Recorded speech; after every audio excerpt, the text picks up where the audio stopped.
Jika on tabak kemudian micro thado pirega hamsam anda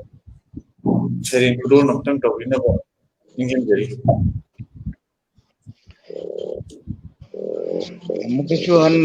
amuka suhanna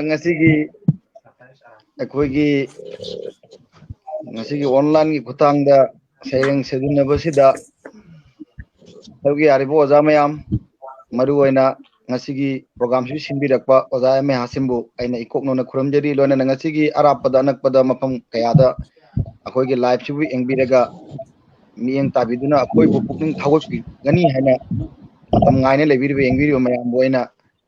ikoknona khuramjari aduga eigi sayreng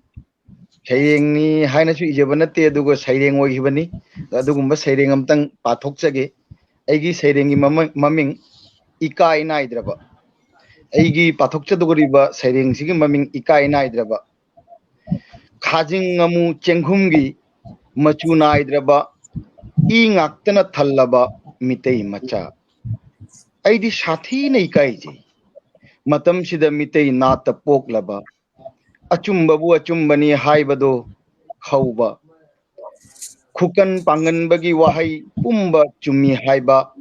nesada tauba ngai hakki nungaiba ngai hakki hungba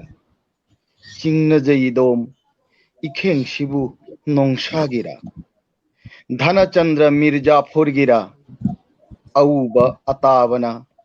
angaubani nakhai sengle aidi matam khibik achumba ngangbani achumba ta lepani karigino khangdi mangadaba kayatpu yamna nungsijai thadok ningdi malem ut on khashu aidi adum hingningi loijare oja matang sida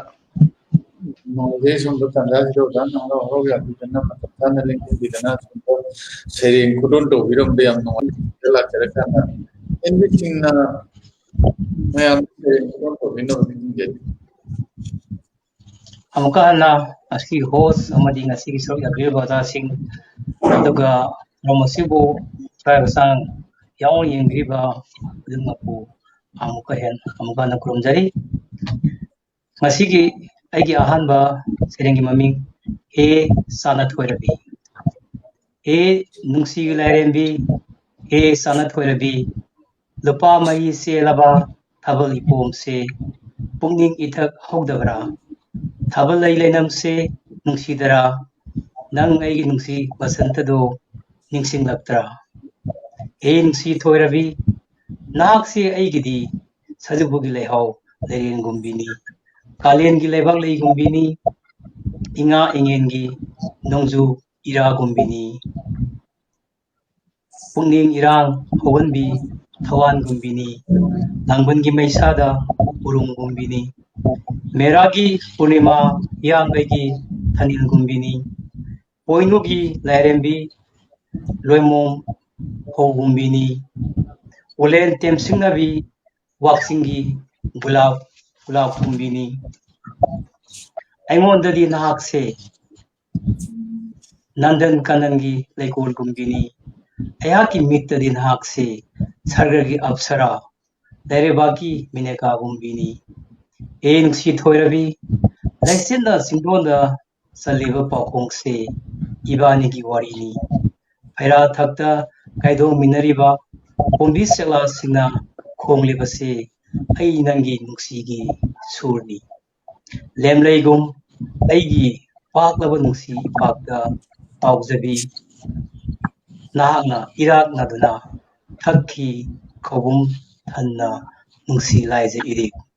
torban thak mongkhang naraduna itam bakda uisilloba misna aniduna pangthorakpada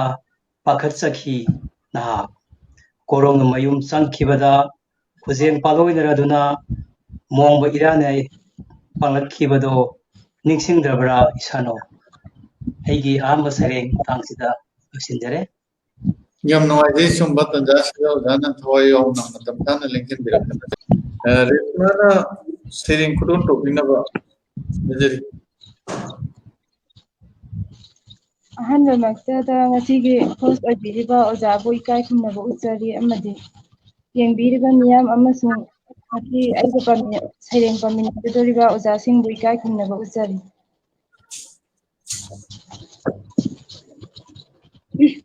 ꯉꯁꯤ ꯑꯩꯅ ꯄꯥꯖꯒꯗꯧꯔꯤꯕ ꯁꯩꯔꯦꯡ ꯑꯁꯤꯒꯤ ꯃꯃꯤꯡꯗꯤ ꯃꯇꯝꯁꯤꯗ ꯀꯕꯤ꯫